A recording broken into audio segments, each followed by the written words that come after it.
Ed, for today, personal tip. Ang aking personal payo for today, magtira ng para sa sarili. Ano man ang tinutulong mo sa mga mahal mo sa buhay, talagang blessings yan. Dahil una sa lahat, binibless ka rin, no? Kaya binibigyan ka rin ni Lord ng maraming blessings, no?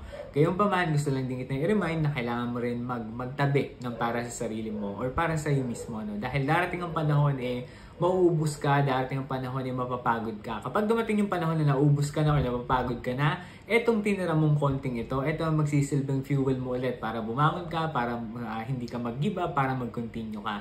Kaya kailangan magtira ka rin ng pakonti-konti para sa sarili mo dahil magiging bala mo rin yan sa mga susunod pang taon. Dahil alam mo na, mahirap maging breadwinner, mahirap maging isang panganay, mahirap ang sitwasyon mo dahil nga tumutulong tayo, no? Pero ganun talaga ang buhay. Kailangan natin tumulong dahil pamilya natin yan. Gayun pa man, kaya nga gusto kong sabihin sa'yo, magtira ka ng para sa sarili mo dahil magagamit mo rin yan sa mga susunod na taon. Okay? So yun lang yung personal payo ko for today. Kung nagustuhan mo, baka naman pwedeng pakilike ng video na to, at kung hindi pa kita follower, baka pwedeng pakilike and follow yung FB page ko na Ed for Today, at pwede mo rin pala akong follow sa TikTok at i-subscribe sa YouTube. Yun lamang. Salamat!